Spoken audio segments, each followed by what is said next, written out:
I call to order the regular meeting of the Lakewood City Council of August 27th, 2012. Will the clerk please call the roll?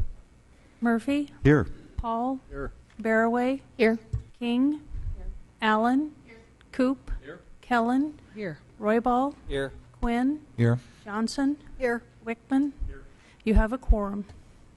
Thank you. As always, I want to welcome everyone for choosing to take part in their local government by coming out tonight to be here in person or to watch us at home on Channel 8 or live and archived on the city's website.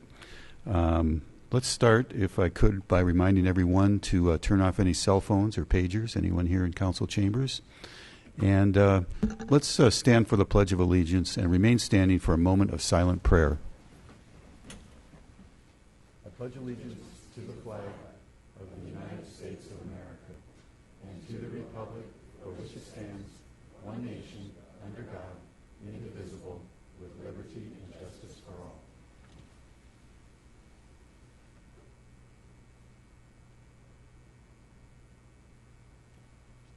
Thank you. Please be seated. Before we start with the agenda, it looks like we have at least one Boy Scout in attendance. Sitting in the corner, probably hoping I wouldn't notice you, right? Dad nods. You want to just tell us who you are, what school you go to, what pack you're in? Troop, I should say.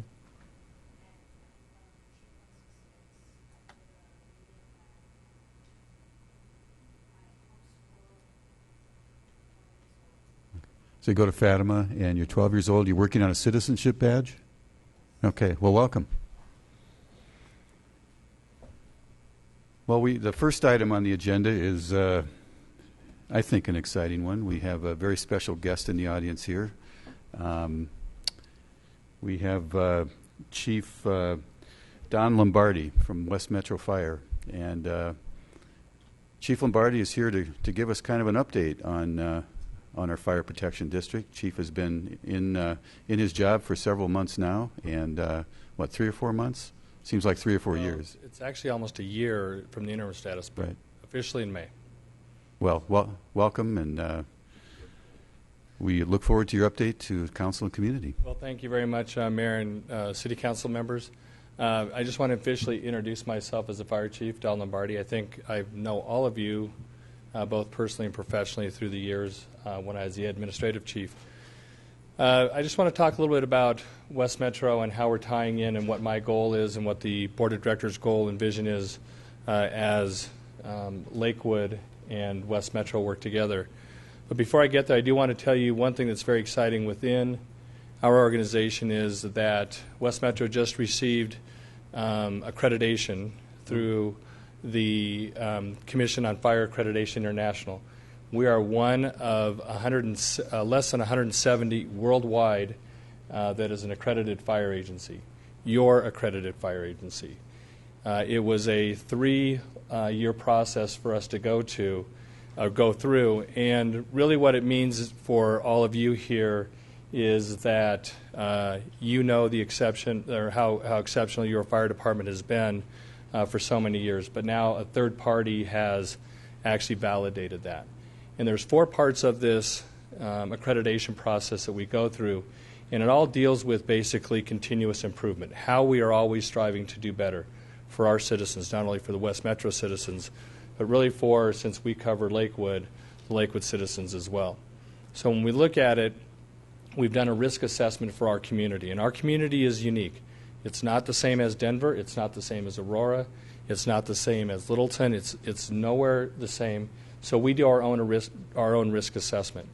And from this risk assessment, then what we do is we build a standard to cover. How are we going to cover that risk?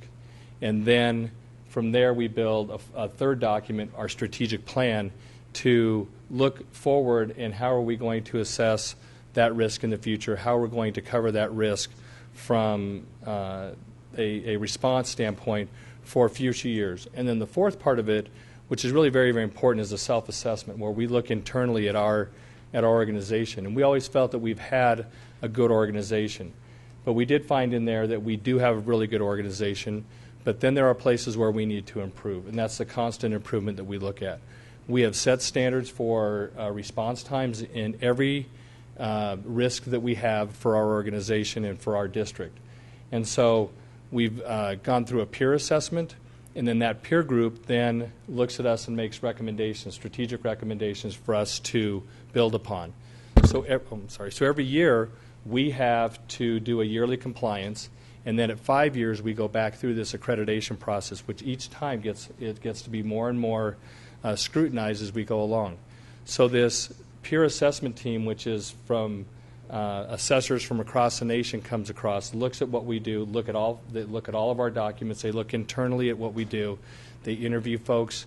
Some of you had a chance to be at a meeting that we had with our peer assessors to kick off, and then from there, we stand in front of a commission, and the commission is really not a rubber stamp, but the commission actually goes through all of our documents and then interviews us, and then from there we're voted upon. So we went through, which is rare, the very first time we made it through from accreditation. A lot of times agencies are denied because they don't have everything put into place. Some agencies are deferred that they need to work on. We were actually accepted unanimously the first time through, and that's a big deal from us, but also from your standpoint too, from what you can say to your citizens. And when we go out and say Lakewood is the place that you should be, it's because of all the great things that happen within the city, but also the fire department that serves you is an accredited agency, and that should mean a lot. So we're very, very proud of that. A few things that came along with this accreditation is that they said that we are very much in a collaborative group. And as you all know, what we do with the city is very, very collaborative. We work well together, and we have in the past. That's what's made us successful, is because us working together makes things that much better. We know that from a taxing standpoint that the dollars are tight and that they are tough and that they are scrutinized, and they should be scrutinized. So the more that we do together to collaborate and we make those dollars work better for both the city of Lakewood as well as our citizens of West Metro means that much more. So some things that we're working on, or long-term things that we're working on, is, and I don't know if you know recently, but we just worked out an agreement with Jefferson County, and this came up during the accreditation process as the commission said this was very innovative and this is new for the fire service and where it should really sit. But we worked out an agreement with Jefferson County to provide the emergency management for Jefferson County. They had an emergency manager who was a deputy who left and retired. They couldn't find anybody to really fill that role. And as you all know, emergency management is more than just responding to a wildland fire or a snowstorm. There's a lot of planning, there's a lot of management that goes along with it. That's what we do every single day. That's really what is in our wheelhouse. So we had a chance to talk with the leadership over at Jefferson County Sheriffs. We were able to work out an agreement with them, so now one of our division chiefs is their emergency manager, also is now my emergency manager as well. So we are providing that. They're paying us for that service. Now, we've talked to Chief Paletta here, talked with the city manager, and we've looked further down the road on how can we provide this type of service with the city of Lakewood. Duplicating services or having a redundancy of services, especially in emergency management, may or may not be always the best thing. So now we're developing a plan that looks at taking the same model not only for what we do with Jefferson County, but doing it for Lakewood as well, and then taking that model and looking at other municipalities within Jefferson County. It will be a more robust plan that we have, and then over time, those costs continue to go down. So we think it's an efficient way to provide a better service for much less money. Another thing that we're working on is much with St. Anthony's Hospital. As you all know, having them in our backyard is a big deal. So how can we provide, not only from West Metro standpoint, a 911 emergency transport service, but how do we integrate into community health care for our citizens? And one of the things that we're working on right now, we're very close to finishing up a grant to provide AEDs, automatic external defibrillators, for every police unit that's in your city. So St. Anthony's Foundation We'll get those donated. We'll provide the training for your officers, which we have, but now they'll have the equipment then, because electricity and CPR saves lives. Your folks are out there, your police officers are out there, they're close to it. Although we are close and we are quick, your officers here, when those come in, they can respond, they can start early administration of electricity for defibrillation, and when we start doing that, we save more lives. So that's a community effort that we're trying to work through as well. And when we do these things, as far as from a community aspect, not only does Lakewood win, West Metro wins, and then also the same with St. Anthony's, but collaboratively we're doing the right thing for our community. So we're trying to set those kind of models for our community, and I think right now things are set up for that.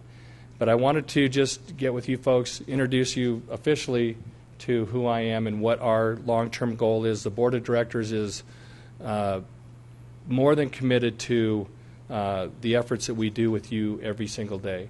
It's been a lot in the past, but we think that our growth together will be that much better. So I appreciate the time, and I appreciate the great relationships that we've had, that we've done a lot of things together. Ms. Hodson has been gracious enough to sit down with me and help me through the ropes on what we do here, so I appreciate all that. Larry Dorr and some of the others have been gracious as well, so I appreciate that. Thank you very much. If you have questions or anything. Yeah, I was going to say we've got a couple of council members here, or former members of the board. I would ask Councilors King and Wickman first to see if they have any questions or comments. In the meantime, Chief, we appreciate our partnership, obviously. Great partner and a very good friend through the years, so we look forward to continue to working with you. We are indeed fortunate to have West Metro, and the accreditation is huge, and thank you for explaining that to our citizens. Thank you very much. And as we go through, the people don't understand, or they say, really, what's the big deal about accreditation? So what? Well, when you look at a university or a police department or a hospital, you say they're accredited. Well, that at least lends credibility to what we do. If nobody understands anything else about it, it lends a credibility to us. But if you look in the fire service, it's always been, yeah, they're good, and we always do good work, but no one's really come back to validate that. And when we have less than in the world, and now this is the big trend in the fire service, but less than 170 in the world. We're a worldwide or world-class organization right now, right here in Lakewood, and that's a big deal for us. And I'm very proud to be the mother of a West Metro firefighter. Aha. And which, by the way, is one of our better ones, so I appreciate that. Not that there's any bias. Well, Don, I wanted to say one of my greatest joys in life has been the nearly 8 years I got to serve with you guys. And I am so proud of the fact that you guys not only managed to take that bond money and bring in under budget, over service. I mean, it's almost a work of art. And then on top of it, you've done the accreditation. I remember when we first started on that long path years ago, I kind of wondered whether we'd actually pull it out. I'm glad you guys stuck with it and did it. My congratulations. Good job, guys. Thank you very much, and I appreciate that. And Mr. Wickman and Mrs. King have seen me grow up within the fire service. And, Mr. Wickman, we did, if you remember, we put together a blue ribbon panel to help us, of citizens, to help us kind of guide us through or navigate through what our capital projects should be or what we should be doing, as well as an operational look at it. And I remember Mr. Wickman looking at me and says, this better not be a rubber stamp process. You remember that? And it wasn't. In fact, it was one of the hardest things that I had to go through for my career, because I knew everything that we needed to do at West Metro. I knew what the citizen needed. I knew what we could provide. And as it turned out, in the long run, I learned a lot more about what our citizens needed as opposed to what West Metro needed.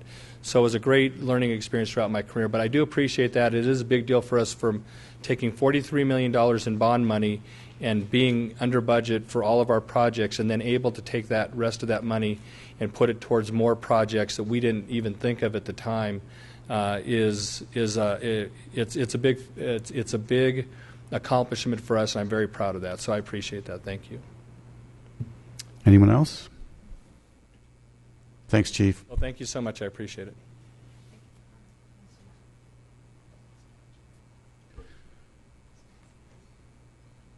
Will the clerk please read item 5 into the record?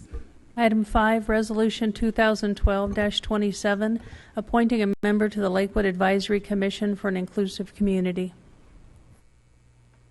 I would turn over to Councilor Barroway, Thank you, Mayor. who is chair of our screening committee. Yes, thank you very much, Mayor. Appreciate that. We'd like to recommend that we appoint a member to the Lakewood Advisory Commission for Inclusive Community, and that person's here tonight, and that's Lester Toole. Lester, if you want to raise your hand back there. Great to have you on board. We had a great time interviewing you, I think it was last week, and really appreciate your interest in the city of Lakewood and your interest in wanting to get involved with historic preservation. I believe that's the committee that you're going to be serving on. So welcome to the group, and you've got a 3-year term. It'll expire on December 31st, 2014. I hope they told you that. Okay, good. You also have some other ACIC members over here to the, my right, your left, that you want to wave over and welcome one of your newest members, soon-to-be newest members. We'll still have to approve this. But with that, I'd like to make a motion that we approve Resolution 2012-27. Second the motion. We have a motion and a second. Any discussion?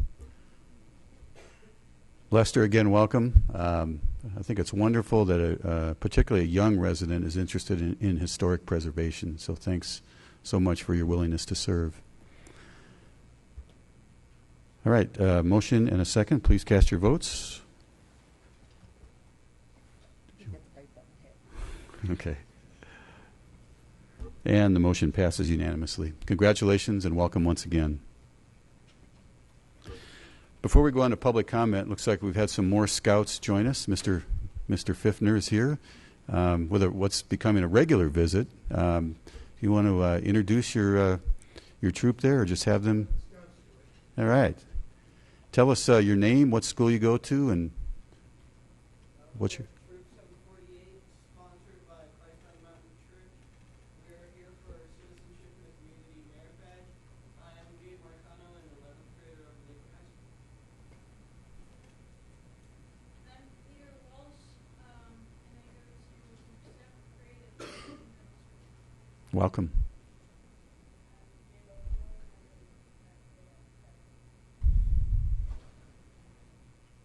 I'm Jake Ermoy, and I'm a freshman at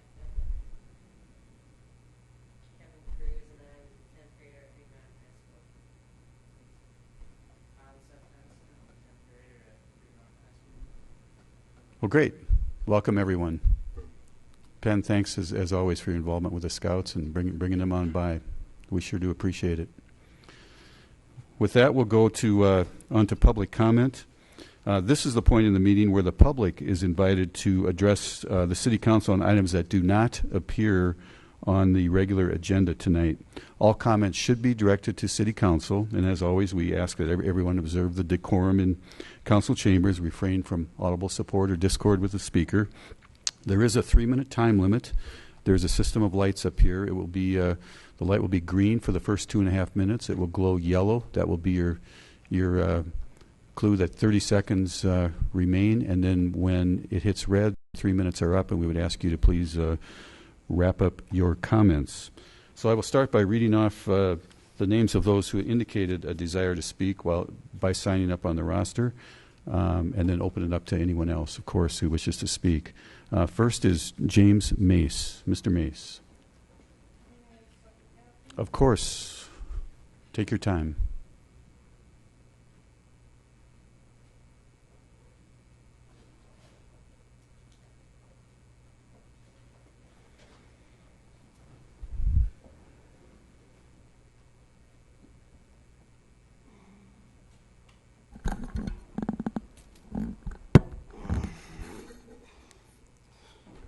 Good evening, Mayor, City Council members. Mayor, what I'm about to say tonight, I'm asking you personally to please listen. Just you.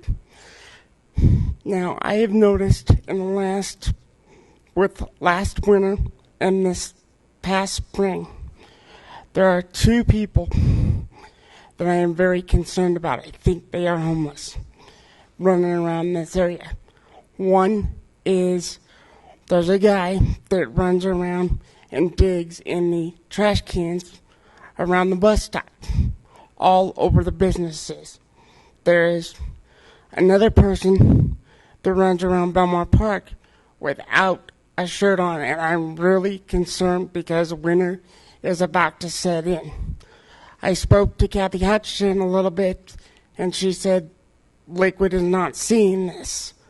Well, if Lakewood's not seeing this, then why am I bringing it to council's attention tonight? This is something that you guys can do what you want, and as soon as I'm done speaking, I forgot to give my address, and I will do that. But you can make the decision what you guys want to do. My address is 5360 Everett Street, Arvada, Colorado. 80002.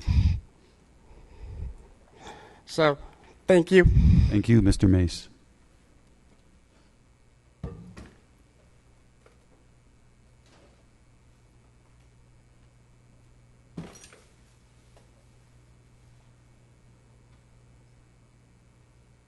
Next is Michael Davenport. Mr. Davenport, please.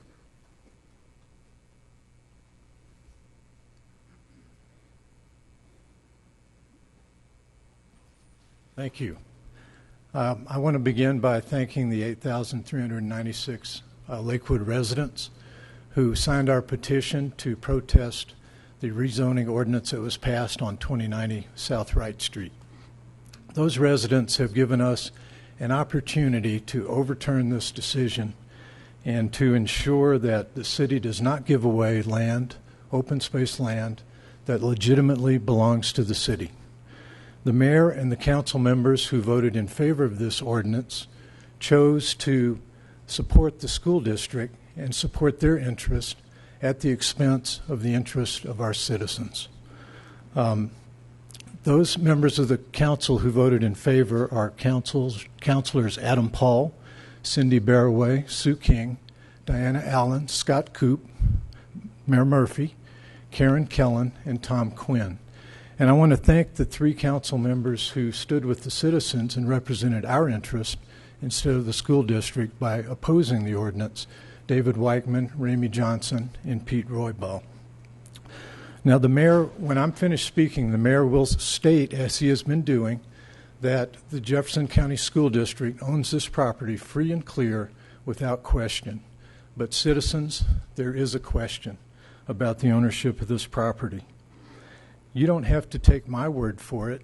Merely take the word of the Jefferson County School District and what they said about the property in an April 2008 land holding report. They said this property has a title provision to revert to the City of Lakewood for park purposes. Currently working on a process to transfer title of this site to the City of Lakewood. For many, many years, the Jefferson County School District has recognized that this is a restricted piece of property, that it has a title revision to revert to the City of Lakewood. They have repeatedly stated that, and yet the city has not acted upon that and transferred that title. Mr. Mayor, you may have made an arrangement with the school district to give this land away, but we, the people of Lakewood, will not stand for it. We want our city government to hold the school district to their promise and to transfer the title to this property to the city because we want our open space to remain ours and open.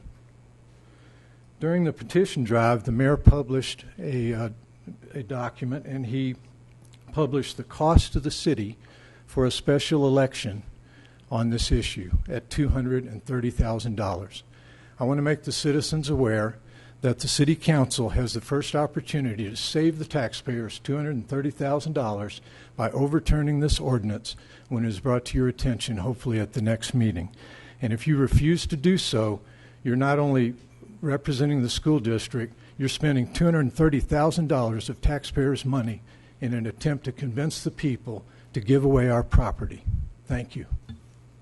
Thank you, Mr. Davenport. Art Beck.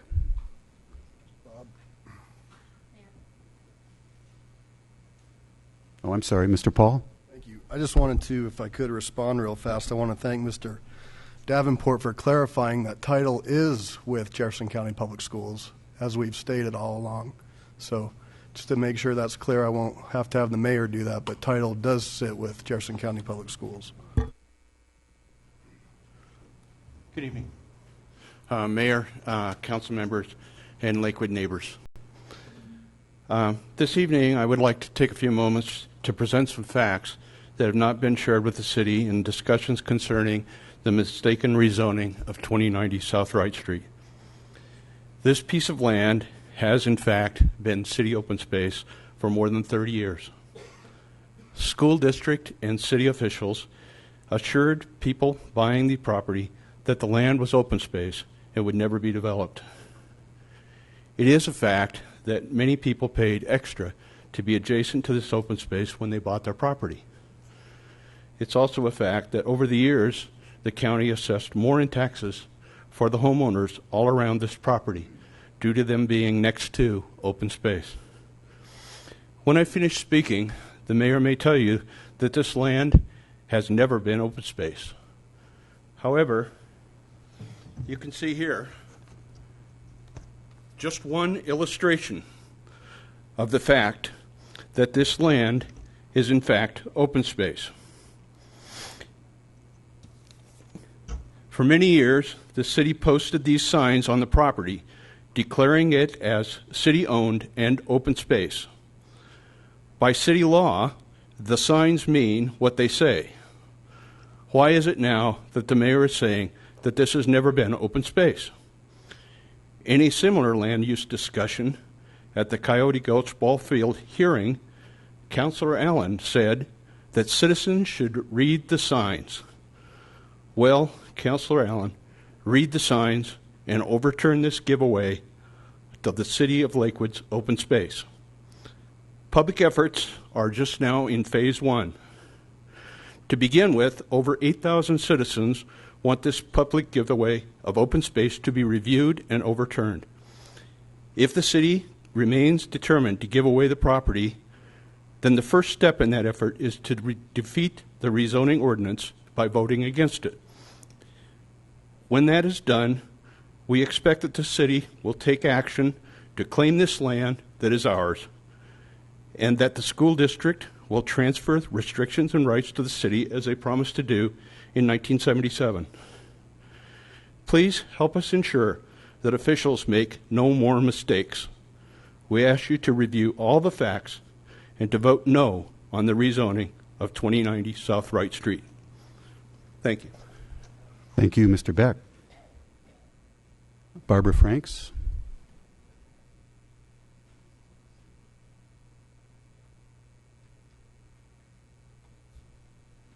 I just don't understand the argument that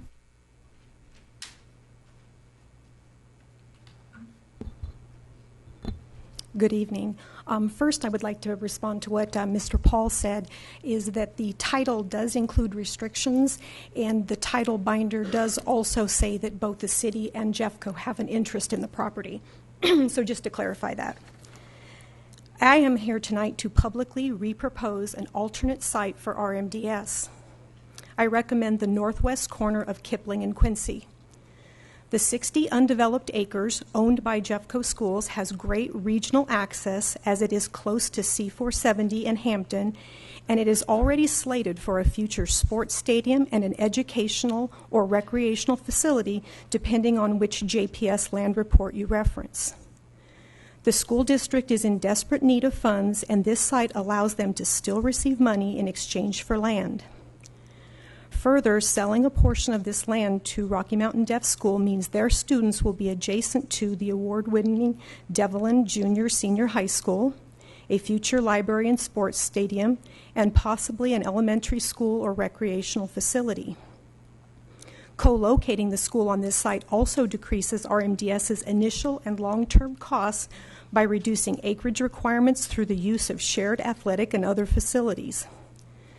Another substantial benefit is that the interaction between hearing, deaf, and hard of hearing children would be greatly enhanced due to the close proximity. What an amazing opportunity for all the children. Each student would have the educational resources they need to thrive while being able to get to know one another and develop lifelong bonds through activities such as shared playtime and after-school activities. Ultimately, 2090 South Wright Street should remain undeveloped, which preserves treasured and officially declared open space and benefits the wildlife that we all enjoy. Jeffco Schools should transfer the title to the land to Lakewood, which is a requirement of the official development plan since the land was not used for an elementary school within the 8-year time frame. And the mayor and council should overturn the 2090 rezoning based on the facts of the case, thus saving taxpayers the cost of a special election, and subsequently facilitate a roundtable discussion with all the interested parties and decision makers regarding alternate sites. This is an opportunity to demonstrate that we are an engaged, resourceful, and caring people who find solutions that are a win-win for all. Are there any questions or comments for me? No, thank you. Shirley Snyder? Oh, there you are. Welcome. Deja vu. Deja vu all over again. All over again. Good evening, Mr. Mayor, City Council. My name is Shirley Schneider. I'm a board member of Applewood Valley Association, Post Office Box 25, 80402. Last Monday, a significant number of our members attended the joint study session on the proposed zoning code. Those members and many others are reading and watching. While many aspects of the code are understood and acceptable, other components continue to cause distress and frustration. Monday night's discussion depended on many facts and assumptions, but there were important factual errors and omissions. Statements about mixed use, code enforcement, ADUs, and density did not accurately reflect concerns we have submitted during the past 3 years. Also, critical facts from a previous zoning decision were missing. The net results were council members reaching the wrong conclusions. Further, we see the probability of certain code language being conceived improperly for the same basic reasons. Our concerns are many and complex. Our members made comments in every possible way. Letters, open houses, workshops, CAG meetings, play your part messages, conversations with many council and commission members and staff. Somehow this whole project has been relying on simplified summaries. And those summaries miss the depths of our citizens' commitment to this community and the places we live. We ask again that you devise a method to sit down with us and many like us across the city and really work through what we have to say. We have been committed all these years to carrying a genuine role in updating and improving policies and procedures and decisions which would affect one or many. To rectify one subject from Monday night, we are now supplying copies of a letter we sent last March containing analysis and a proposal about ADUs. This letter vanished from the process. The copies are for each of you, City Clerk, City Manager, Planning Director, Planning Commission Chair. When you understand the full content of this, you should realize several important points. We support ADUs with adequate control. We propose that you start with special use permits or the equivalent. The suggested pilot program became distorted last week for lack of this information. We proposed a few years of authorizing ADUs, polishing the criteria and management of code enforcement practices. If, after that trial or pilot, the city and the affected residents are satisfied, then the city could make this a use by right on certain residential properties. The deconstruction of an ADU would only be necessary and warranted where a pattern of abuse is established. Hopefully, that would be avoided by a really fine set of criteria supported by the affected neighborhoods. Thank you. Thanks, Shirley. And you've got the letters? Okay, thank you.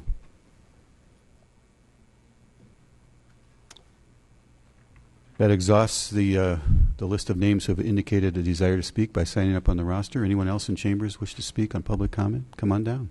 Welcome. How are you, Sarah? Good.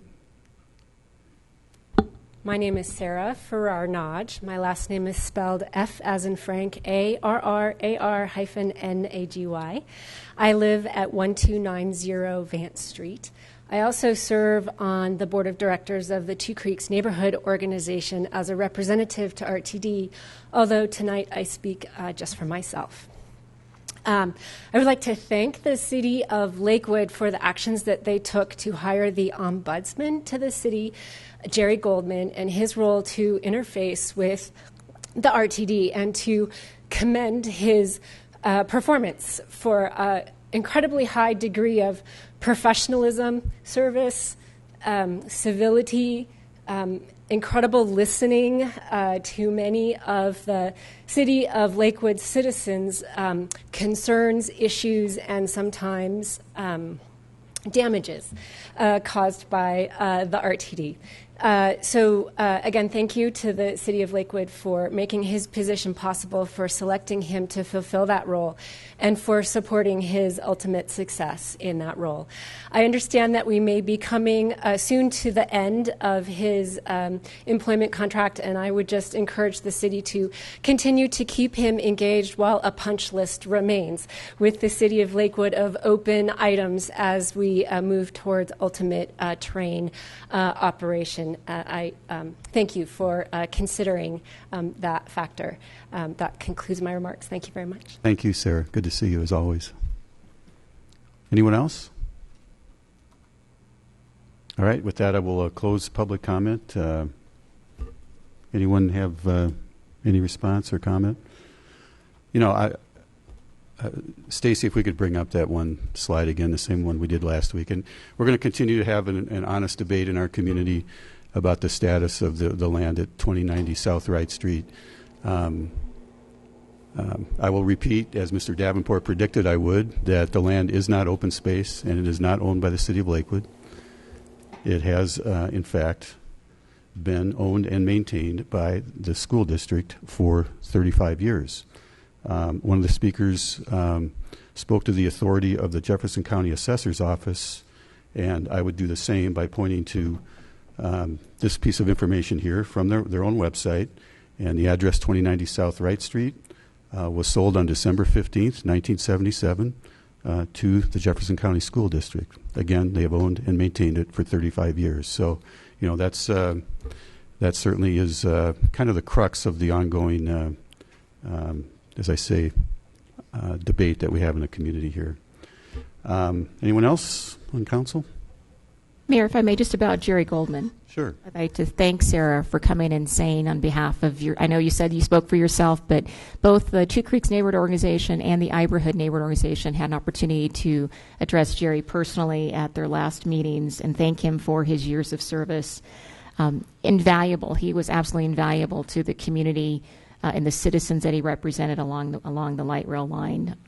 Both those neighborhoods have taken, I say, the brunt of this light rail construction in the City of Lakewood, which all citizens will benefit from, but really the citizens in, especially those right along the line of the light rail in Iberhood and the Two Creeks neighborhood, really did bear the brunt of it. And I appreciate the fact, Sarah, that you came and thanked the council for the hiring of Jerry Goldman. And I agree with you. If we can find another spot for Jerry, we'd love to keep him on board. He has been an asset to this city. Thank you.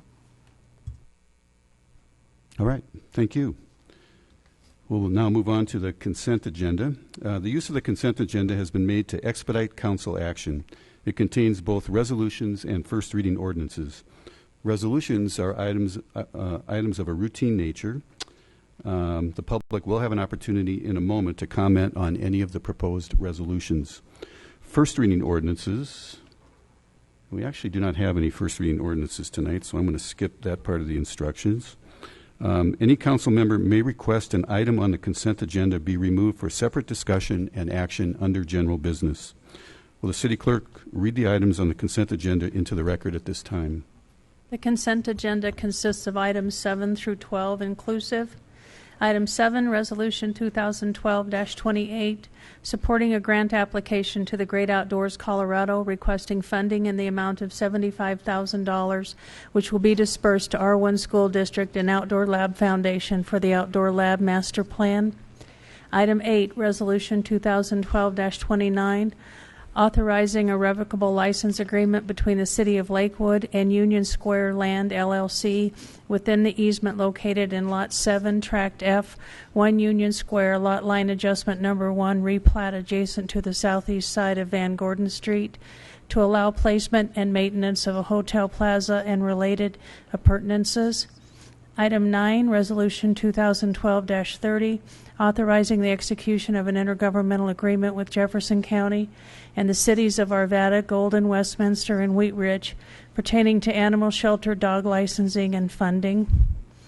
Item 10, Resolution 2012-31, approval of revenue notes to be issued to Metro West Housing Solutions for the financing and rehabilitation of the Northeast Denver Housing Coalition's property at 1700 Kendall Street. Item 11, Resolution 2012-32, approving the 2013 operating plan and proposed budget for the Lakewood West Colfax Business Improvement District. And item 12, accepting the minutes of the Advisory Commission for an Inclusive Community full commission meeting of July 18th, 2012. Thank you. I know we're going to have one presentation on one of the items, on the final item, Resolution 2012-32, the Colfax Business Improvement District.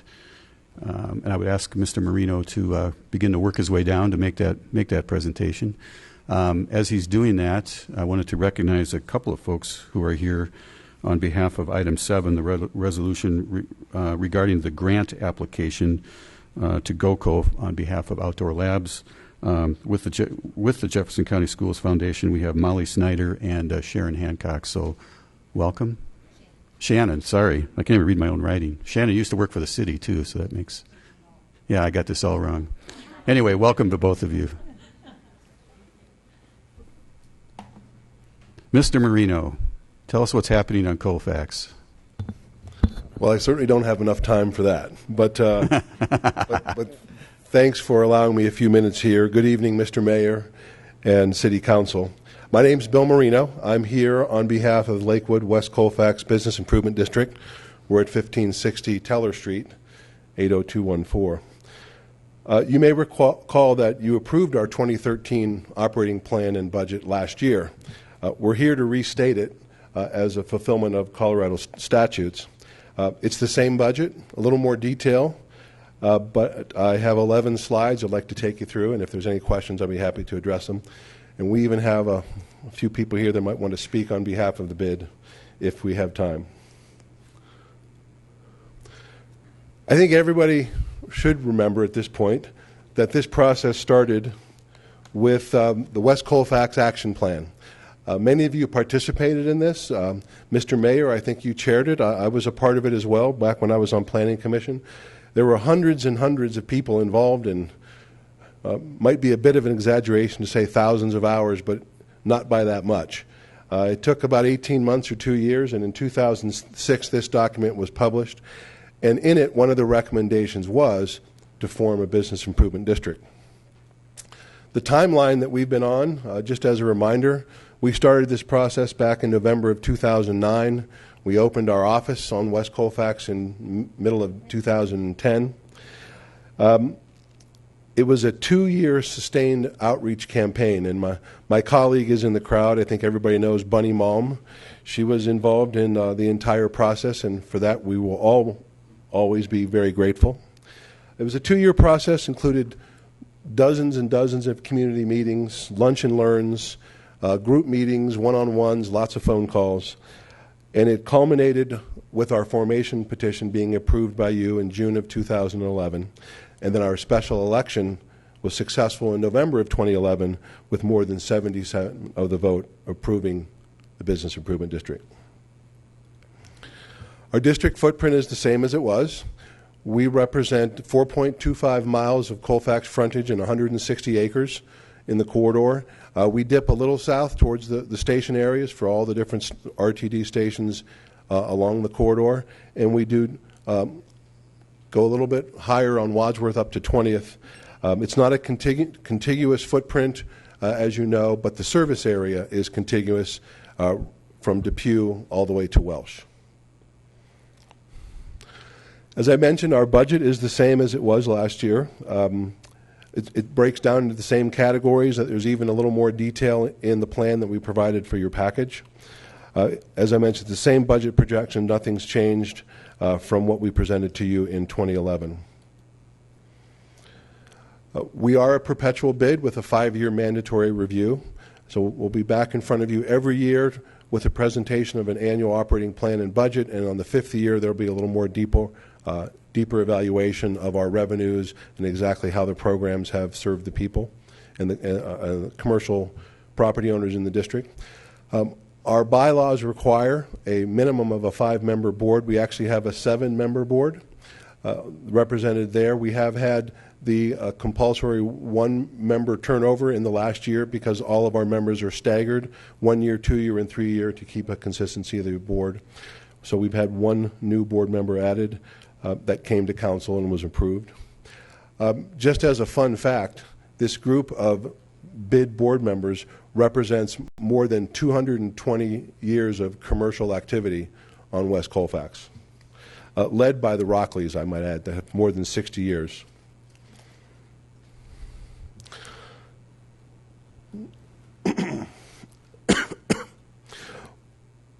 While there are details on the proposed programs in the plan, what I'd like to do is share with you what I think is the essence of the bid's role. Our core mission objectives that guide our planning and our programming, and we call them the 3 C's. We want to connect, collaborate, and catalyze. We want to connect with the community to share the long-term vision of what we all hope for and what we all are working towards, as well as the near-term progress that we're making on West Colfax. The next key step is to collaborate both with public and private entities to be able to elevate awareness of the opportunities on West Colfax and then to access and in some cases extend the resources that are available to the corridor. And then finally to catalyze, to use those resources to develop and support programs that catalyze change that are aligned with the long-term vision of the corridor. This is our marching orders. If you've been to any of our many presentations, whether it's at civic organizations or WCCA, you hear us talk about this a lot. It's our touchstone, and it's our ongoing theme for the Business Improvement District. All of these different programs that are in the narrative plan break down into 3 different areas: economic development and marketing, image and identity, program management, and communications. And while we don't have time to go through each and every one of them, what I can tell you is that some of the programs are supportive. We work with Lakewood's Economic Development Department and the West Chamber to help celebrate grand openings along the corridor. Some initiatives we fill in where we're needed. Like we're willing to step in and help raise the funds needed to get Car 25 at the Oak Street Station and have a museum and a gift shop as another destination along West Colfax. And other initiatives are even more vigorous, creating something new, something that was part of the plan that was only dreamed of, like bringing a vision to life, like the new 40 West Arts District that's thriving along West Colfax, and there's even more things to come there. There's been an amazing roster of successes, and I'm not going to go through each and every one of these, but I hope you'll take the time to look through this. We wouldn't have been able to do this without key partnerships, and all of the partnerships that we've been able to strike I've included in the narrative plan. Everything from 40 West being identified and selected by the state of Colorado as an official creative district. One of only 15 selected throughout the state out of a roster of 45. It was a remarkable achievement. There's been a variety of grants that we've been able to be a party to. Many of them were a collaboration with the city, and they've all helped us take steps forward on things like the 40 West urban mobility concepts, which really helped move us forward and I think played a significant role in allowing us collectively to be successful with a grant from CDOT to get the connectivity we needed from the Lamar Street Station up to Colfax.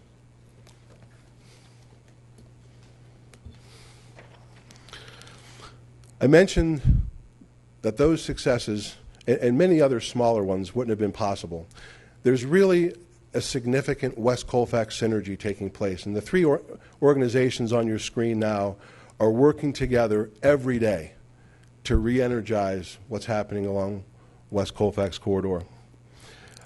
We wouldn't be here without the support of the West Colfax Community Association, WCCA. They were a founding organization that really provided us the grassroots support that we needed to do that 2-year campaign I talked about.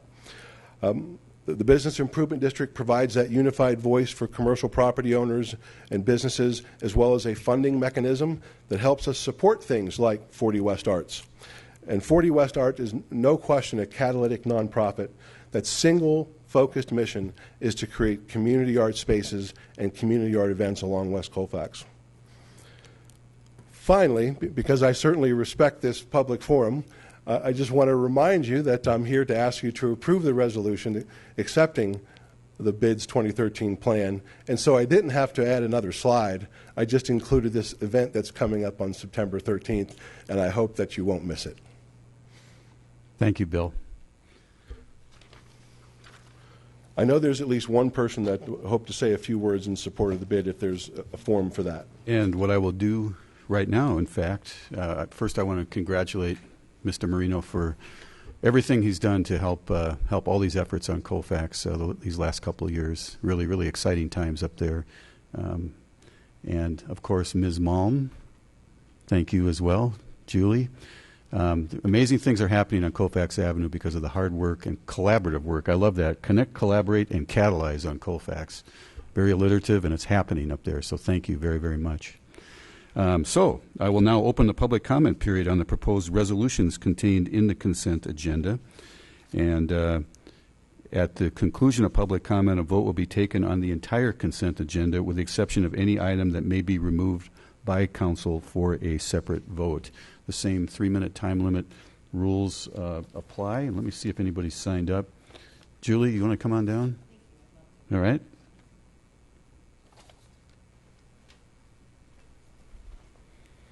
Well, this is exciting to be here tonight. Thank you, Council. Thank you, Mr. Mayor. I'm Julie Byerline. I live at 915 Field Street. I'm happy to be living in Ward 1. I also want to add a ditto to the comments about Jerry. I own a property on 13th and Two Creeks, and he was most helpful through that process as well. So it's been a great experience.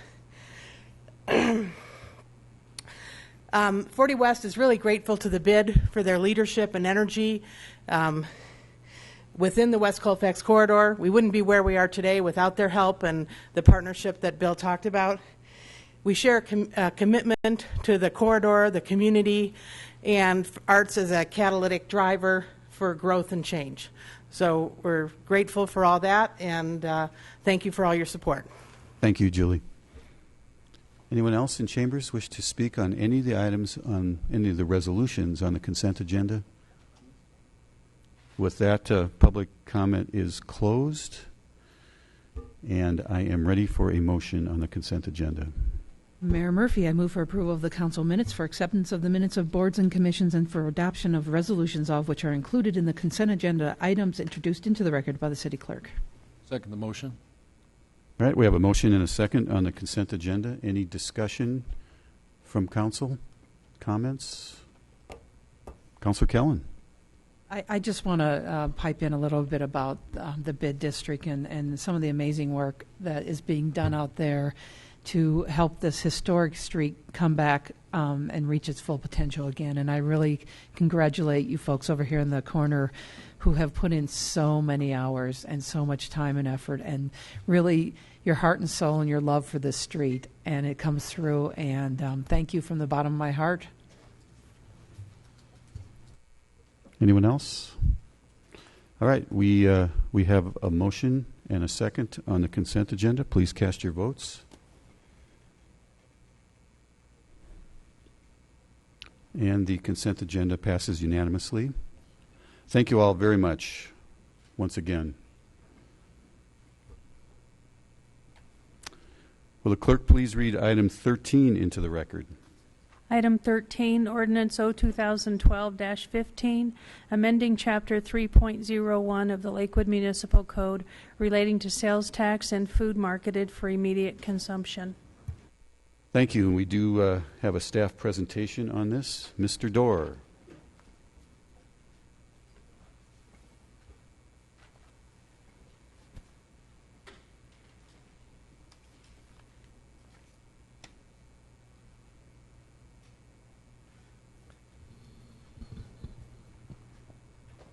Thank you, Mr. Mayor, members of City Council. Once again, my name is Larry Dorr, City of Lakewood Finance Director. Thank you for the opportunity to talk tonight about food sales taxes in Lakewood. Mayor and Council, there isn't any new information here for you tonight. You've been studying this over the last 5 weeks. Your Budget and Audit Committee, which is comprised of citizens and council members, has taken a look at this. Also, you've had a chance to review the background and so forth in your study session of just a couple of weeks ago. So no new information, but thank you for the opportunity to present this background and info for those watching at home or here in the audience tonight for whom this could be a new item. Before I dive in, I have to say that as you think about this, the food industry is one of the most active, diverse, and largest elements of the economy. There are literally just, if you think about it, tens of thousands of different types of food and beverage items that are out there. So before we begin and can even start talking about some of the history and business logistics and activities out there, I really have to start with a few definitions. So I'm just going to dive in. And I only have a few PowerPoint slides, but of course at the end there'll be an opportunity for the public to speak, and I'll be available for any questions and comments. First definition is really quite simple, so we'll try to get that out of the way. And this first one doesn't pertain to any of the elements of the ordinance that you're hearing tonight. It's related to prepared foods. We all, I think, commonly understand those are items that are available in restaurants, deli counters, more and more available in grocery stores. But these are served hot or cold on plates with utensils and those kinds of things. So very, very commonly understood definition there. Where it gets interesting is related to the next two. And let me first begin by saying that these definitions are really a generation old and began with the United States Code at the federal level as it relates to supplemental nutrition or food stamps programs. The first one here is home consumption foods. And this is really those traditional grocery food items that you're familiar with, larger quantities. This is your pound of butter. This is your dozen eggs or a loaf of bread. Very common grocery food items, traditional grocery foods. This next one is related to immediate consumption foods. This is a little bit more difficult to wrap your arms around, but it tends to be snack food items and drinks, individual servings, items available for convenience or immediate consumption versus home. You know, I probably should have a fourth definition up here, and that would be things that are not food, quite frankly. Toothpaste is not food. Alcoholic beverages are not food either, but this is confusing enough, so I've omitted that from this particular slide. Well, with the definitions as background, you can sense probably a growing sort of gray area here, and it's really not necessarily related to prepared foods. We understand what those are, but frankly, home consumption foods versus immediate consumption. You know, what I may consume immediately or at home could be different from what your intent or behavior might be, or consumers out in the public. So clearly the idea of home versus immediate is difficult to define, and as I mentioned, the food industry is one of the most creative and ingenious in terms of new and different ideas. We're all eating foods differently than we did 10 years ago or a generation ago. So these definitions make things difficult to define, administer, and for consumers to understand as they're out shopping. The reason this is interesting, the reason the ordinance is before you tonight is you'll notice on this slide there's a different rate of taxation for different foods. And this creates some challenge for businesses and consumers because clearly there's an economic impact to what's happening here. You might wonder, why is this the case? Some years ago in Lakewood, the sales tax rates were all the same. In 2008, a citizens committee convened to better understand taxation of foods. And at that time, it was its analysis and ultimate recommendation that it made sense to remove the city's sales tax on home consumption foods. A pound of butter, a dozen eggs, a loaf of bread. But that had a revenue impact. That decreased revenues to the city of about $1 million a year at the end of the day. Because of that, there was a concern that that could lead to a reduction in services to the community, perhaps in attention to infrastructure and capital projects and so forth. So the committee did not recommend deleting the sales tax on immediate consumption foods. It stopped there because that would have had an even further impact and likely would have led to a change in services to the community. So this carried on for a period of years, but in the intervening period, to further complicate the matter, the Colorado State Legislature in 2010 began a sales tax on soft drinks and candy. Now, soft drinks and candy are both available for home consumption and immediate consumption. So, as you can see, that's just one more layer for both businesses, consumers, and everybody, tax collectors, quite frankly, to understand and administer. And the state sales tax is applied to home consumption and immediate consumption, soft drinks and candy. So as you can see, this in 2010 added an extra layer of complexity to the mix. Throughout the intervening periods, we would frequently hear, meaning last year and so far this year, we would often hear from retailers, business associations, and even some consumers that there's a different tax base and that this is something that folks are purchasing every day, and there would be a benefit to having simplicity and consistency, again, for businesses and consumers. So this chart here hopefully shows a little bit about what is currently happening, and I've added an extra row here to the definitions to include soft drinks and candy. You'll see that currently in Lakewood, home consumption of soft drinks and candy, these individual sizes, these individual servings, home consumption, I beg your pardon, the take larger versions are 0% sales tax, the immediate consumption soft drinks and candy, 3%. Forgive me. Even I've gotten this turned around now. But what the ordinance will do, I believe, is provide simplification for businesses and consumers. First of all, it would match the state's tax base completely. So businesses, if they understand one, and they already need to do that, they would understand the Lakewood Code. And keep in mind that businesses, they already have to administer tax in different cities. Sure, there are local retailers that are doing business just in the Lakewood community, but many are doing business across Colorado and across the country. So what this would do, this ordinance before you tonight, would leave home consumption foods, that pound of butter, that dozen eggs, loaf of bread, it will remain at 0, with the exception of soft drinks and candy for home consumption. And then immediate items, those snack foods and convenience, again with the exception of soft drinks and candy, which are already being taxed, those will be at 0. But then all soft drinks and candy will go to 3%.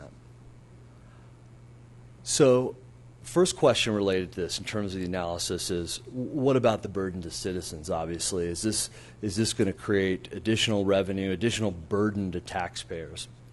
A couple of things have occurred on this front. One is the city of Aurora recently underwent a change in May identical to this. And as a part of that, a couple of things. One, they invited the Graduate School of Public Affairs at the University of Colorado Denver to undertake an independent review, number one. Number two, the city of Aurora's finance department did an analysis of sales tax audits that occurred in its community during a period of time prior to the change, and both came to the conclusion that generally this would be revenue neutral to the city of Aurora. The City of Lakewood Finance Department has done the same thing. Now, obviously, convenience stores have a different sales mix than do grocery stores and on and on. So the idea is to have a look at historical audits and make sure that, generally speaking, while this is very difficult to look back over a period of a day or a month or a period of years, we can get a feel that, generally speaking, this will be tax burden neutral. And by the way, the city's revenue limitations in whole under Tabor are still in effect and will remain in effect. Again, this matches state taxation. We've heard from businesses large and small. We've frequently heard from the Municipal League and other associations that when local government has an opportunity to simplify for businesses, that this can make sense and create efficiencies. So again, easier for businesses to manage in terms of literally the hundreds of stock keeping units that they have in their places for business. And then also clearer for consumers, more consistency and understanding on what's happening there. Well, I mentioned earlier that it's important to talk about what the ordinance does do. I think it's also important to talk about what the ordinance does not do, or what it's not intended to do. I've got some questions over the intervening days here in the recent past, and there would be those who would suggest that the idea is to somehow regulate behavior or have some sort of impact on dietary consumption, whatever the case may be. Interestingly, I think that you should be aware that individual servings of chips, ice cream, donuts, cupcakes, Twinkies, ding-dongs, those kinds of things will go from being individually taxed to tax-free. So I think it's important to note that I think that would disagree with the argument that this ordinance has some other intention other than what I've described in terms of simplicity and clarity. Mayor and Council, that concludes my presentation, and now I think it's an opportunity for the public to speak about the ordinance. Thank you. Thank you, Mr. Dorr. Again, I would reemphasize a couple of points. This really is a simplification effort to align the sales tax codes for retailers here in the city of Lakewood with the rest of the state, as the city of Aurora did, as you heard a few months ago. If you think about it, if you're have a lot of grocery stores, a lot of convenience stores in jurisdictions throughout the state, and you've programmed your registers one way everywhere else and a different way for Lakewood, it certainly is an extra burden to the business owners. I will now open the public comment portion of this public hearing. And the first person who has indicated a desire to speak is Mr. Clifford. Welcome, Fred. I remind everyone to give us your address, and the same 3-minute rules apply. Mr. Clifford is a veteran of Chambers. He knows all that. Welcome. Fred Clifford, 11405 West 17th Place. Good evening. Yeah, when I first looked at this ordinance, my first thought that it might be kind of harmless, but something about it just didn't smell right. So you have to peel off the layers and find out where the stench is coming from, so to speak.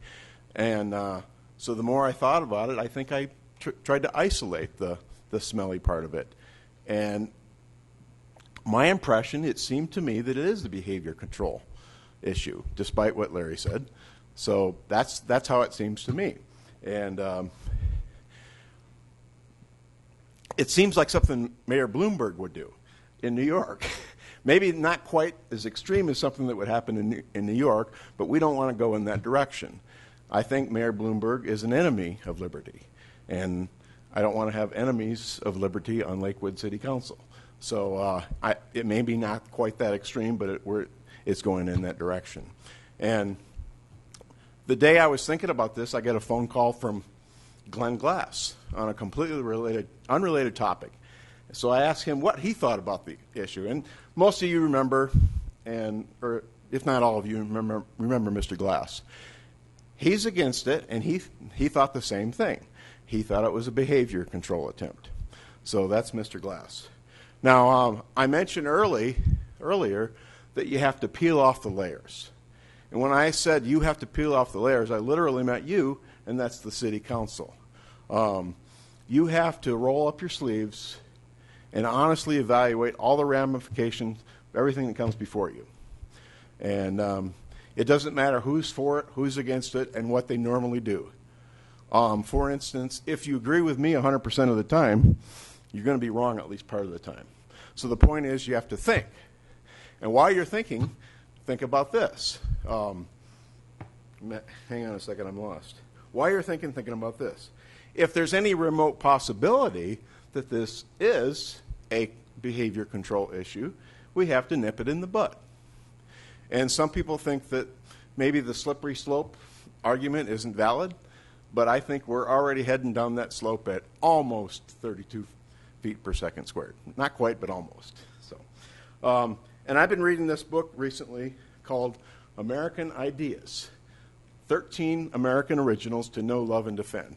And in the chapter on the American idea of society, It tells us society's role is to say what's appropriate, and a government's role is to say what's legal.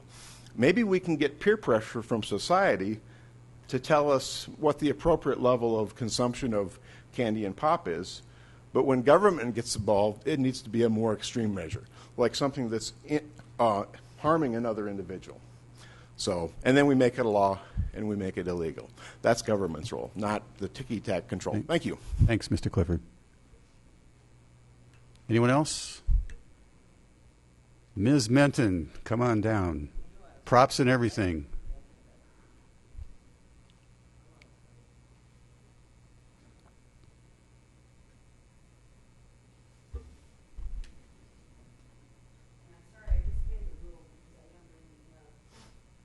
Bringing food into the council chambers. How dare you? But are you sharing?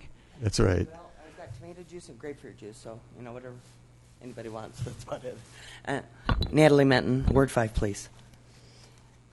Council, this action is being taken too soon.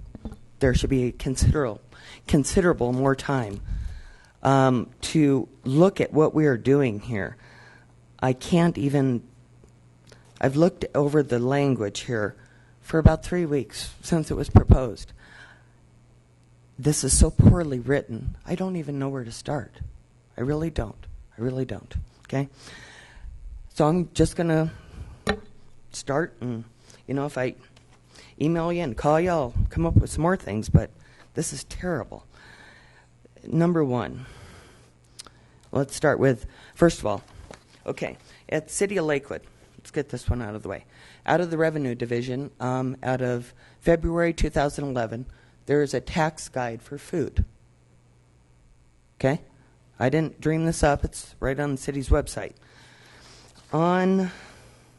Starting with page 2, other items subject to sales use tax rate of 3%. Third page, it says we're supposed to be paying sales tax on mandatory gratuities or service charges associated with taxable sale of food.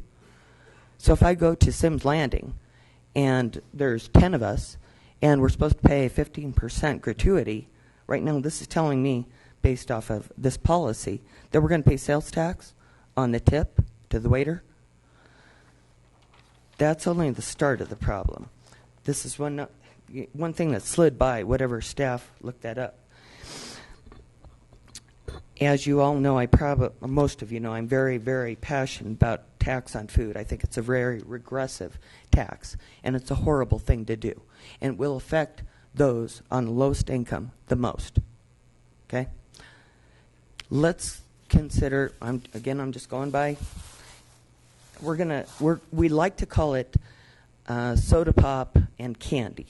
Here's the difference. If you look at the state definition, which is now being put into Lakewood if this is passed, this is grapefruit juice. Is this soda pop? Is it a soft drink? It's only 37% fruit juice. Guess what? When I go to the grocery store, I'm going to have to pay sales tax on this now. Okay? Because I like these juices. I like tomato and grapefruit juice. This is 100% tomato juice. I won't be taxed on that. If our mission is to make it easier on retailers or the consumers, how does this do that? 37%, I'll be taxed because the state said anything with less than 50% fruit juice is a soft drink. What some people like to call a pop, a soda, whatever. It's a soft drink. 37% grapefruit juice. Okay? So if you're going to make it easier, or think you are very wrong. And again, I'm not even sure where to start with this. Actually, your time is up. Already up? Yep. Okay. We know where you're coming from, Natalie. We understand. I'll put it in a letter to the editor, I guess. Okay. All right. All right. I would like to consider voting no on this. It's too soon. There's not enough thought and a lot of mistakes. Thank you. Thank you. Anyone else? Unless somebody wants some juice. Anyone else in chambers wish to speak? With that, I'll close public comment. And let's do the motion first, and then we'll have discussion.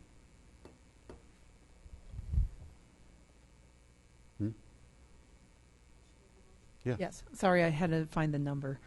I move for the adoption of Ordinance 2012-15. Second the motion. Is that right? On second and final On second and final motion. Second reading. motion. Reading, sorry. Right. Okay. Is that all right, Mr. Cox? I'm sorry, I can't read Right. tonight. Okay, so we have a motion and a second. Let's start the discussion. I'll respond to Mr. Clifford. Fred, it is good to see you again. You mentioned that that's a behavioral control issue. I would respectfully disagree. As you heard Mr. Dorr say, this is limited to candy and soft drinks. Items like Hostess cupcakes, Twinkies, Oreos, Dolly Madison donuts, Pop-Tarts, Ding Dongs, Doritos, small bags of Doritos, Haagen-Dazs ice cream, that sort of thing are not subject to taxation under this. They were subject to taxation under the old food for immediate consumption. So I guess, again, would respectfully disagree. Let's go to council comments. I also am going to, if nobody else does, I'm going to read a few sentences from a white paper that the Independence Institute put out about this very issue. But first I will turn to Councilor Johnson. Thank you, Mr. Mayor. First, I'd like to say that taxation is imperfect. I understand that. I am supporting this because I believe that it is tax or revenue neutral. I like that. But more important than that is that it is easier for our retailers. It's my understanding it's a nightmare for them at the cash register. And also, it's less confusion for us as consumers. I would like to say, though, if at some point down the road we find that this is not tax or revenue neutral, that we at least consider having another citizens committee for input. We've all come to enjoy certain things as a city and certain expectations as citizens. When we call 911, I expect the police to come. We live next to a park. It's beautiful. We all like to have our streets paved and we like to have the snow removed. That costs money. Those are our expectations. But I will be supporting this. Thank you. Thank you. Councilor Kellen, and then Councilor Paul. Yes, thank you. When I look at this, I can't really put myself, well, I could somewhat put myself in the mindset of the legislature when they adopted what they did. And they may well have had some behavior controlling motive there. But when I look at what I'm doing here, and I am supporting this, I look at it as what we have in place now, for whatever reasons, are causing difficulties to our business owners in the community.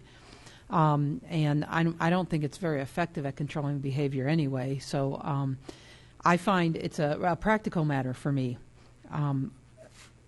Do we continue to do something different from the state and cause the business owners to spend extra money trying to reprogram their systems to be different? Especially in these economic times, the business owners are struggling. So this is an easy fix to help out our businesses. If the state decides to change their mind down the road and change their tax structure on that, I would recommend we revisit ours as well to look at what they're doing and if there's some logic to it at all, making it so that we do not impose additional burdens on our businesses. So that's what it comes down to for me, and so I will support it. Thank you. Councilor Paul? Thank you, Mayor. I just wanted to echo what Councilor Kellen just said. Down the road, if the state does take a look at this and they do repeal the 2010 action, I imagine would that automatically come back to us, Mr. Dorr, or would we take a look at that and try to see? Because again, will be a complicated situation once again when the state's not taxing it, and then the city would be. Absolutely. As policymakers, you'll be aware of that, and it would be up to the mayor and council to consider some sort of change in the future. The motivation being the simplification, the consistency, why if there's a change in the future, then I would suggest that the mayor and council would consider that. And I guess, if I may, just a couple comments, too, on this subject. I've had the opportunity to speak with some of our citizens, and Mr. Clifford, thanks for your comments. Natalie, thank you very much. And it's interesting. I think when you're dealing with people at the Capitol, you deal with partisan issues. And that very well may have been the intent in 2010. But we're left to clean up, and it kind of flows downhill. And here we are being asked to do some shifting and make amends for what's going on. And I think it's fair for us as a governing body to look at this, and if it is revenue neutral, meaning we're not going to gain anything from it, I think it's a good thing for our citizens and for our businesses as well. The other issue here, and where it gets very complicated, is if you go to the grocery store, or you go to, grocery store is not a good example. You go to 7-Eleven, some of these items are already taxed. And so you're already paying that tax at 7-Eleven, but if you go to King Soopers and you buy it in bulk, you're not paying a tax. So you can see how confusing it can be. And I think the mayor said he's going to talk about the Independence Institute clarification here in a minute. And I think that also helped me. So I feel comfortable moving in the direction at this point in proceeding forward with this. But I would like to keep an eye on it. And what can we do to see in the future, Larry, if we are coming in neutral and not increase or decreasing? Thank you. Clearly, the city's revenues are limited under the Taxpayers' Bill of Rights. We take that very seriously. We undertake a very careful calculation each year. It's reviewed by the city's external auditors. The city's made revenue refunds under Tabor in years past, so we'll continue to do that. Certainly, it will take time for the data to accumulate and have a look at those through audits. So I think that when the opportunity presents itself in the future, and I think it would be years perhaps into the future until we begin to collect enough data, why we'll do that. But in the intervening periods, certainly for 2012 here, 2013, the city's revenues are still limited under Tabor, and that will continue to be in effect. Okay. And essentially what Aurora did was have their folks do an audit of the states. The states changed from 2010 to 2011, and that's where they got their numbers as to revenue neutrality. Is that?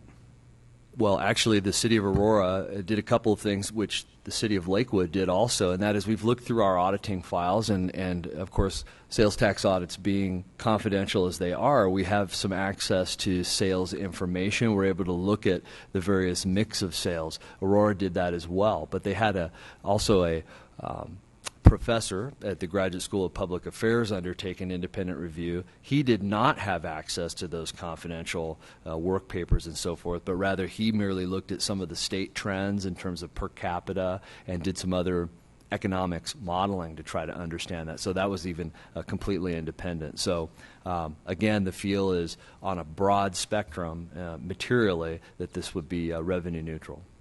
Thank you. Let me, if I may, just since it's been mentioned once or twice, read 3 or 4 sentences from a white paper that the Golden Base Independence Institute did on this very topic, specifically the recent action in Aurora in May of this year, which is identical to the action we're contemplating tonight. I think everybody knows that the Independence Institute, it's fair to say, is not necessarily a friend to excess taxation and certainly a vigorous defender of Tabor, the Taxpayer Bill of Rights. So it starts out by saying the 2012 Aurora Ordinance has the appearance of a tax increase, but further analysis concludes the tax policy change is likely to be revenue neutral, therefore does not require voter approval under Tabor. It goes on to say that the statewide, as we've heard mentioned a couple of times, candy and soda tax policy change in 2010 has provided data that is helpful in illustrating that the change is unlikely to have a significant impact on Aurora's overall tax revenues.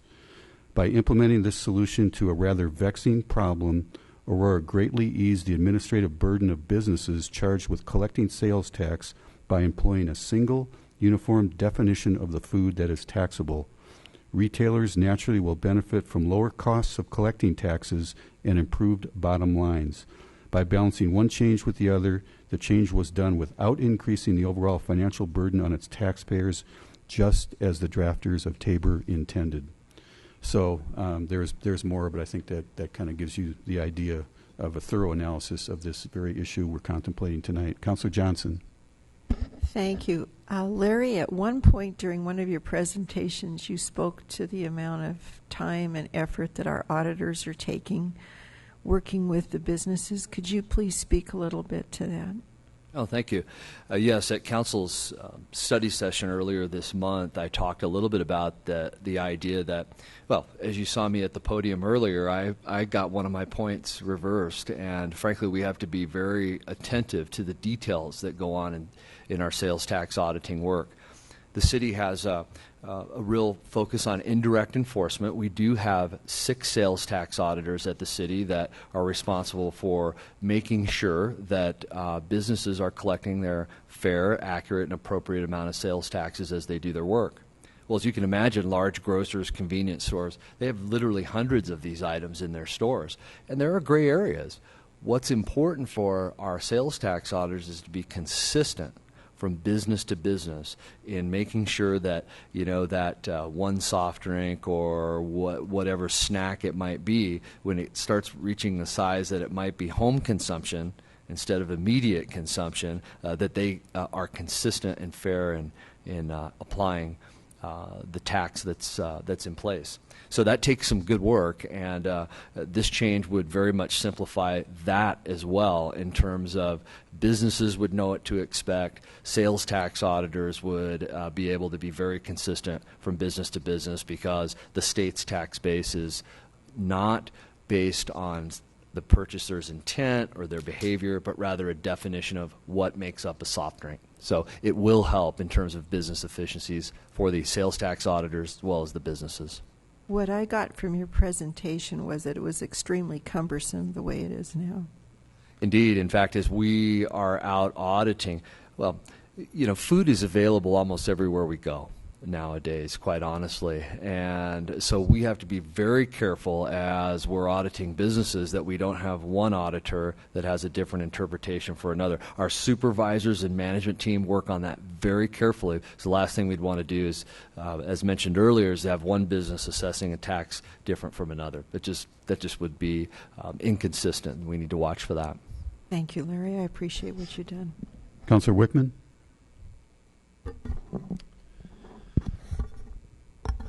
I've always felt that one of my goals of being on council is to do what I can to help our local businesses. And so when the issue of simplicity came up, I was very responsive to that. But you know, I did check with the business community, see what they thought about it, and I was surprised. They didn't immediately jump in saying that, yeah, that did make sense. One of the things that they pointed out to me was if we were doing this at the very beginning, starting it from scratch, it would make sense for everybody to be in line. But what they pointed out to me was these rules are already in place. Everybody's already got these rules in their system. And if we were to change it now to be more consistent, they've got to in turn go and change what they've got right now, which is essentially a burden to them. So these people I was talking to weren't at all excited about the concept at all. Second thing that comes to mind, I was reading that Independence paper this afternoon, and I was struck that the Independence was looking at, like we have, between the two alternatives of this complicated set of rules or another set of complicated rules, and saying between the two, which one's least bad. Well, when you gave the presentation today, I was kind of struck when the diagrams were up there. We still had the 4 categories, and now, underneath the categories, now we have, but except for, exception. And it's like, boy, that still looks complicated to me.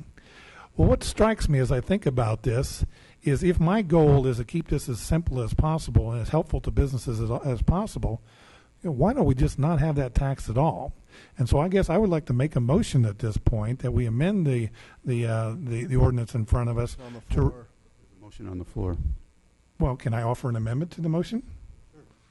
Okay, well, that's what I want to do. I hereby want to make a motion that we take out the part about adding the tax for candy and soft drinks and just remove the tax on the immediate consumption. And then I think that will be a model of simplicity. I second that, Mayor. A motion, not an amendment. Well, just to clarify, Councilor Wickman, you did frame it as a motion, and do you wish to reframe it as an amendment to the motion that's already on the floor? Yes, I think it would be an amendment to the motion, but That's you have what to I make. said. Okay. Okay, I'm sorry. That's what. Second? Yes, I'd like to second that. All right, so we have an amendment to the motion that's on the floor. The amendment essentially says that we would not tax candy and soft drinks. Is there any discussion? Yes. Councilor Paul. Thank you. To Mr. Wickman, talking about the convenience to the stores and the retailers, and there's also a convenience to the citizens as well, correct? And with this plan right here, right now, that streamlines that. That's the goal of this. Do you have any sort of figures to offer with your amendment as to what we'd see? I'm not sure if I understand the question. What we would Do see. you have any financial figures as to what the difference would be with your motion? Well, my understanding is that there's about $500,000 at stake here, and so we would be reducing the budget by $500,000, which, in a $100 million budget, it's about 0.5%. Mr. Wickman, did you have any ideas of which services you'd like to reduce? When we had our recent budget meeting, my understanding is we are in the black probably to the tune of $500,000, and we were talking in terms of spending, $2 or $3 million on various projects, and instead of spending the $2 or $3 million on various projects, we could return $500,000 to the people, which, by the way, I think would be a good economic stimulus and help the people in a time of need. Okay, I'm going to call the question. We have we vote on the amendment before we vote on the motion. The amendment is to not apply this tax to candy and soft drinks. Please cast your votes. A yes means you support the amendment, and a no means you oppose the amendment. Is that clear? A yes vote would mean that you support Councilor Wickman's amendment. A no vote means you do not support Councilor Wickman's amendment. Right, Mr. Cox? That's correct. Can I get clarification on his amendment, please? Sure. One more time, Dave. Could you please let me know and where? Just clarification.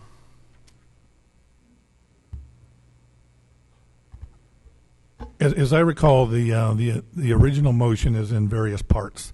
The part that says remove the tax on immediate consumption, that would still be in place. The section that says add the tax on soft drinks and candy, that section would be struck, and it would not exist. So then we would be keeping the third one that we were going to eliminate tonight. What's the third one? With your immediate consumption. No, that would still be gone. Right now, the motion is to eliminate tax on food for immediate consumption. That's fine. I agree with that. But in addition, we're also adding a tax on candy and soft drinks, and that's where the revenue neutral comes in. What I'm saying is you just remove that one leg, and instead of being revenue neutral, it would actually be revenue lowering. Okay, Cindy, and then I want to dispense with this with a vote. Thank you. Candy and soft drinks are currently being taxed if you have it for home consumption. The concern is, so if I'm a convenience store owner and I have a 16-ounce size Diet Pop, and then I have a 24-ounce Diet Pop, and then I have a 1-pint Diet Pop, how am I supposed to determine whether or not that's for immediate consumption or home consumption? That issue will disappear, and the only thing that's being taxed now is just candy and soft drinks. That's the motion, the original ordinance that was put in place in front of us tonight. So, as the mayor said earlier, and also as Mr. Dorr said earlier, things such as ding-dongs, Twinkies, Pop-Tarts, etc., that you may have purchased at a convenience store for immediate consumption and you may have also purchased at the grocery store for home consumption because you bought it in a larger volume, those will no longer be taxed no matter where you purchase it at. Just trying to make it clear as to what Mr. Dorr has already presented to us and presented to us at this study session a few weeks ago. Like I said, what I'm trying to do is just nothing is taxed. Okay, I've asked for your votes, please, on the amendment. A no vote, a yes vote means you support the amendment. A no vote means you do not support the amendment. I am still waiting on 3 votes. The amendment fails 10-1, including the seconder of the motion. So we're back to the discussion on the original motion. Any other? Councillor Quinn?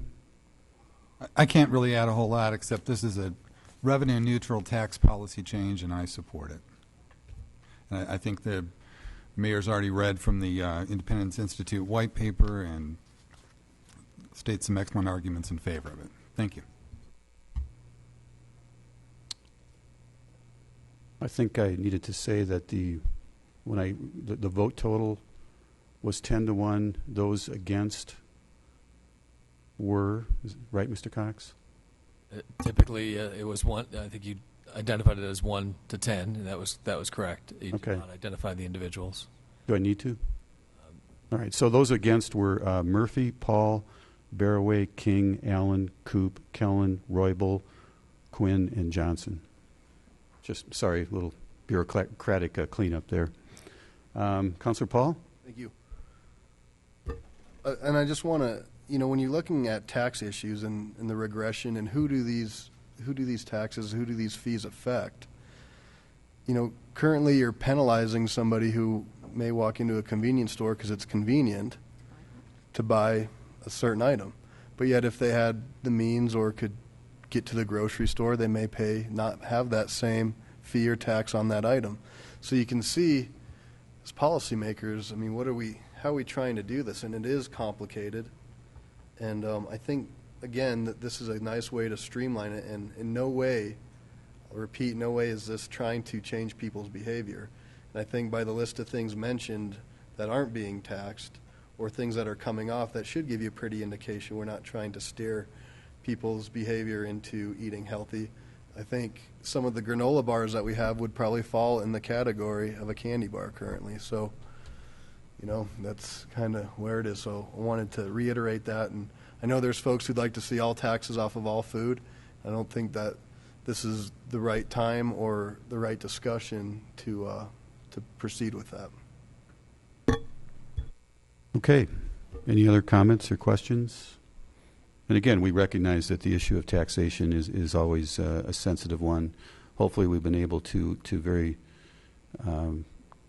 carefully point out the objectives here, which are consistency and simplicity for both our business owners and our consumers.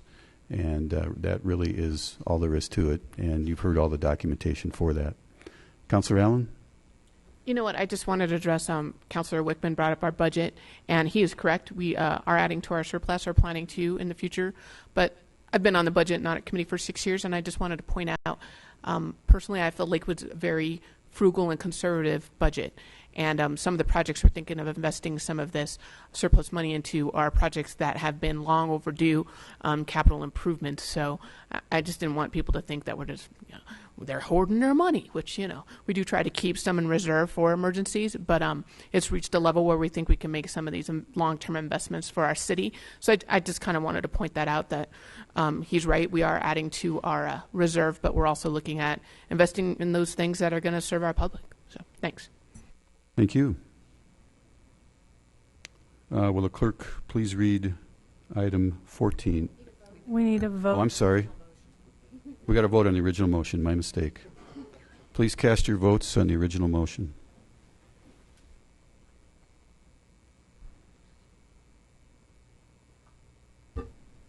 Could you please cast your votes again? And the motion passes unanimously, 11-0. Will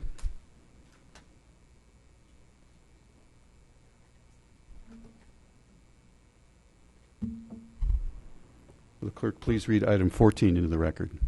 Item 14, Ordinance O 2012-16, amending sections 2.20.050B and F of the Lakewood Municipal Code pertaining to compensation of the municipal judges.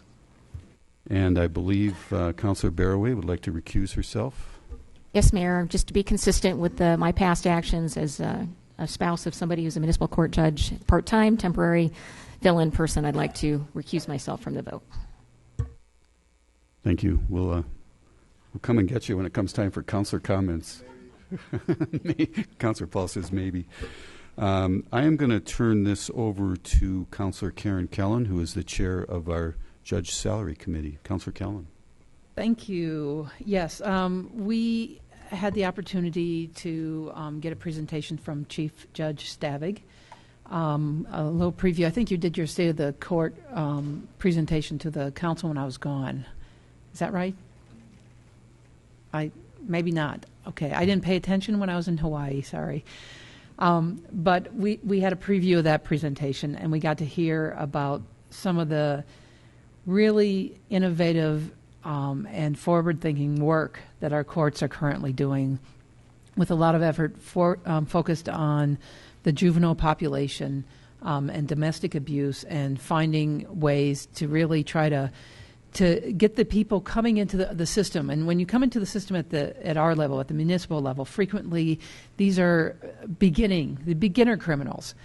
And so there's a real opportunity here to get in there and do something to help these people, to divert them to a different way of life so that we don't end up with career criminals.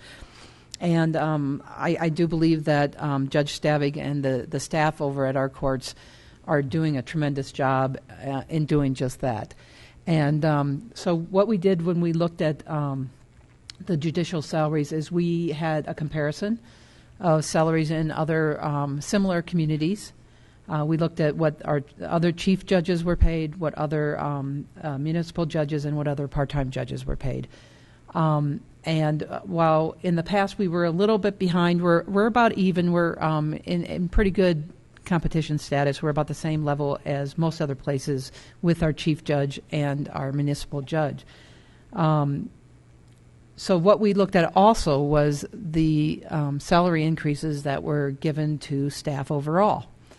And overall, staff of the city, they budgeted for a 1.8% increase.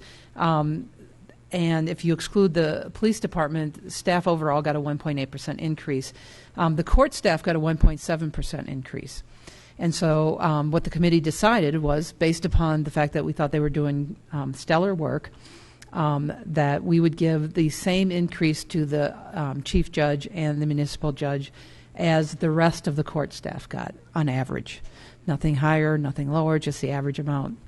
On the part-time judges, we did decide to give them, it was a little more complicated, I think, because we had a big turnover. So we had a lot of new judges, and we left it up to Judge Stavig, the chief judge, to evaluate the new judges after 6 months, and then if they are performing acceptably, then they would get a 1% increase. And when you look at the comparators on the part-time judges, our judges were making on the higher end of that, so that's why they got a smaller increase. It's not in any way meant to say that we don't think our part-time judges are doing a good job. It's just based on the comparators, we went with a smaller increase, and they had not had an increase in 2 or 3 years, I believe. So that was our thinking, and that's where we are. Okay. Do we have any? Let's go with the motion. You get to do that as well, Yes. Councilor Kellen, as council president. I'll try to get it right this time. I move for the adoption of Ordinance O 2012-16 on second and final reading. Second the motion. Tim, I should open up a public hearing on this. All right, let's. No one has indicated a desire to speak by signing up on the roster. Nevertheless, I do want to give the public an opportunity to comment. Anyone in chambers wish to comment? With that, I will close the public comment portion of it, and we have a motion and a second on the table. Any discussion? Any questions? We all greatly appreciate the job that our municipal courts do, and as Councilor Kellen alluded to, we got a State of the Courts report in July from Chief Judge Stavig. Just a remarkable amount of innovation going on over there. So we congratulate them on their great work, and we think this very modest increase is entirely appropriate. So with that, I would ask you to please cast your votes.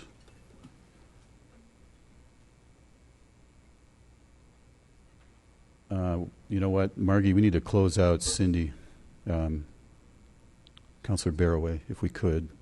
Thank you. No. Thank you. And the motion passes unanimously, 10-0. And that concludes the regular agenda portion. Margie, is there any general business as we bring Councillor Barroway back here? There's none. Executive report, Ms. Hodson? No, sir. No report. No report. All right, on to mayor and council reports. Let me just quickly mention two things. I do want to congratulate the Bear Creek Water and Sanitation District on their 50th anniversary. Actually I shouldn't say that. It was a great little ice cream social they had last weekend. They had a really fascinating map and kind of an aerial map of the area that they served 50 years ago and the area that they serve now. And there were literally the number of houses I could count on one hand 50 years ago when they created that water and sanitation district in the southern portion of Lakewood. And now, of course, as we all know, it's virtually built out. So great foresight on their part and a tremendous organization. And then finally, I would like to thank the folks at St. Anthony Flight for Life. As some of you know, they are celebrating their 40th anniversary this year. St. Anthony Flight for Life was the first program of its kind in the country. And as part of the Spotlight on Lakewood show, we got to go over there today and film a segment for next month. And it's really a fascinating story. They do an amazing job. There's 5 helicopters around the state. They, at times, between those 5 helicopters during their peak months in July and August, along with ski season, our peak times, they'll do 25 trips a day. They do sometimes 3,000 trips a year. They do provide an amazing service, and obviously a critically needed service. I actually had the opportunity to get up and take a flight, and I want to thank the pilot, Garth Wells, and the flight paramedic Paula Dorney, and the flight nurse Laura Harwood. These are just true, committed, incredibly competent professionals, and it was really a joy for all of us, the whole crew, to be over there. And it's great to have them here in Lakewood. Councillor? Mr. Mayor, while we're on the subject, Flight for Life, on October 6th, they're going to be having a fundraiser at the First Bank Center downtown celebrating their 40th anniversary. It's going to include Sheryl Crow. Yep. That's correct. It's their center up in Broomfield. Councillor Kellen? I just want to mention last week I went to the Iver Neighborhood Resiliency Circle. It's part of our sustainability program. And it was the first time I actually had the opportunity to attend, and it was really nice. It was just a few neighbors from kind of dispersed throughout Iver, and I was fortunate it was held a couple doors down from where I live, so it was easy to get there. But it was a really nice opportunity to meet and get to know more people in your neighborhood. Just to talk, have dinner, potluck dinner. And I really would encourage other people.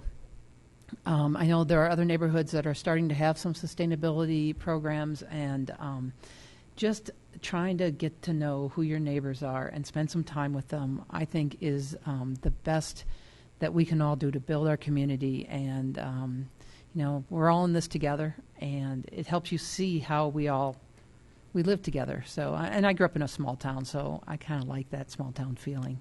So I just wanted to mention that. Thank you. Councillor Coop, should have gone to you first, sorry.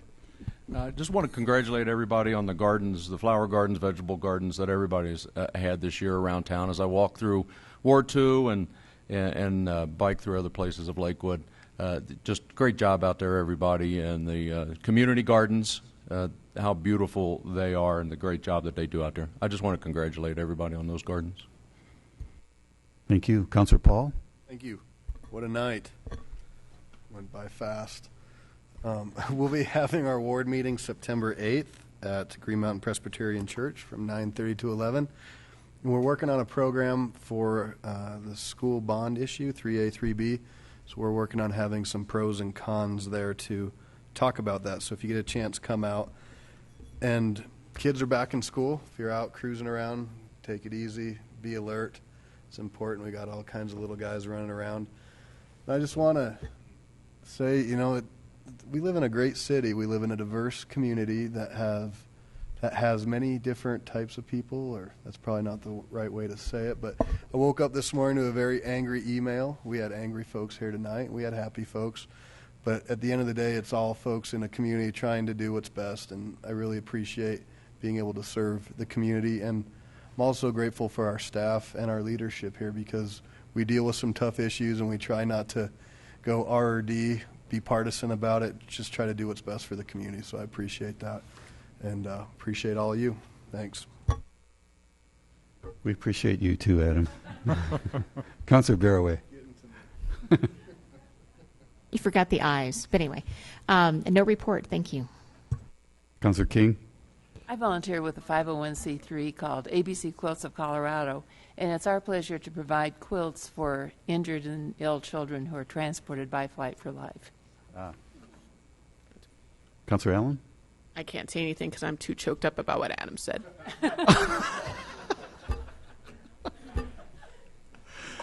The good news is your governing body does get along very well. Councilor Roybal. No report, Mayor. Councilor Quinn. Well, I too am touched, but I'll try to get this out. The Rooney Road Recycling Center Foundation is having a fundraiser. Their So Long to Summer soiree on Sunday, September 16th from 4 to 7 p.m.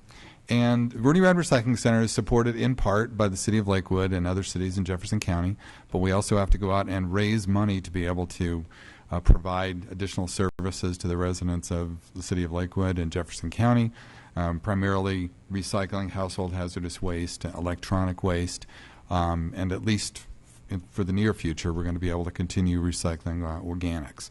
So if you're interested in going, please go to our website, RooneyRoadRecyclingCenter.org. Thank you. Thank you. Councilor Johnson. No report. Councilor Wickman. Report. And Margie, anything? I have nothing to add to your love fest. Thank you. Tim? Kathy? All right. We're adjourned at 8:52. Thank you.